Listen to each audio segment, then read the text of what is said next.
Welcome to my channel. In this video, we will conduct a professional exploration of John Donne's Death Be Not Proud, providing a comprehensive summary that tells into the poem's themes, poetic devices, and enduring significance within the canon of English literature. Sonnet X, also known by its opening words as Death Be Not Proud, is a 14-line poem, or sonnet, by English poet John Donne, one of the leading figures in the metaphysical poets group of 17th century English literature. Originally published 1633, author John Donne. Lines 14. Rhyme scheme. Abbasid C subjects: Christianity, mortality, resurrection, eternal life. Form: sonnetioners, religious poetry, devotional poetry. This poem is a part of the Holy Sonnets, which is a series of 19 poems written by Donne that center on his religious beliefs and ideals.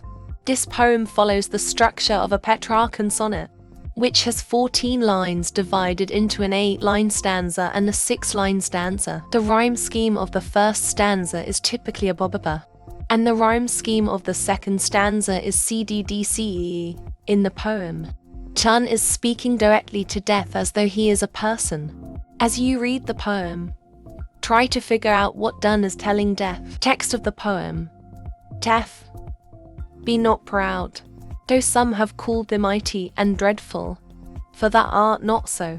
For those whom thou thinkst thou dost overthrow thee not, poor death, nor yet canst thou kill me from rest and sleep, which but thy pictures be much pleasure. Then from thee much more must flow, and soonest our best men with thee do go. Rest of their bones and souls, delivery. Thou art slave to fate, chance, kings, and desperate men, and dost with poison, war, and sickness dwell, and poppy or charms can make us sleep as well, and better than thy stroke. Why swell'st thou then? One short sleep past, we wake eternally, and death shall be no more. Death, thou shalt die. Summary. First 4 lines are essentially the main point of the entire poem. Donne tells death not to be proud. Some people have called death powerful, but Donne claims death is not. Death may believe that he has defeated those who die, but Donne states those people do not truly die, because their souls live on in the afterlife. According to Donne and the poem, people who die are only dead momentarily, then they live along with all other spirits in heaven. This is why Donne claims death cannot kill him. In line 5, the word pictures more closely means images. In this way, this line is stating that the image of death looks just like a person who is sleeping, which is actually a pleasurable event. Then Donne admits that the best men on the planet must go with death at some point. However, Donne claims this is not a terrible thing at all. Death is merely giving rest to their bones and delivering their souls to the afterlife. Line 9 to 11 should make Donne's meaning very clear. Donne asserts that death is a slave to all things that can kill. He implies that death is not in control of anything at all. In fact, death cannot even choose his victims. Either fate or other humans do that. Line 12 has the question, why swells thou then? Donne is asking death why he swells with pride when he has no control, and is a mere slave to humankind. Final 2 lines reassert what Donne referred to earlier in the poem, mainly that death is but a short sleep, while the soul is transported to the afterlife to live eternally. In this way, death doesn't actually exist, or death itself dies. Literary devices. Personification.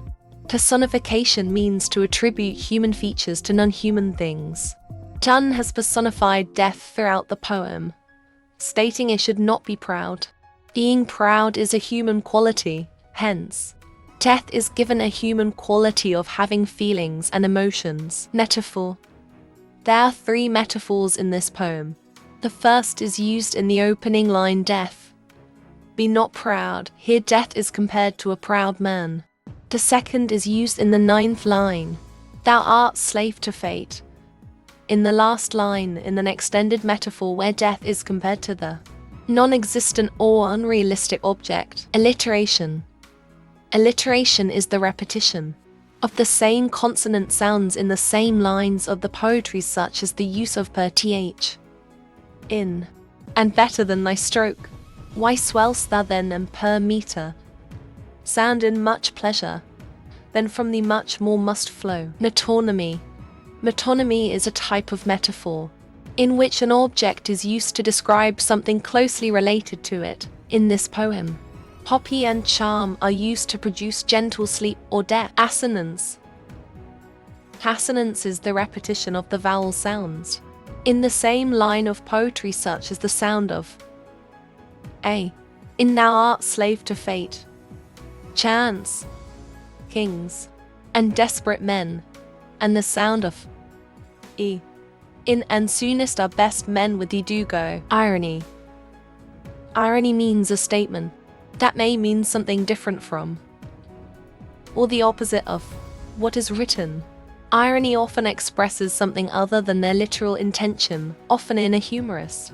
For example, death, thou shalt die. I hope you've understand this lecture. If you have any queries, let me know in the comments section and do share it with your friends.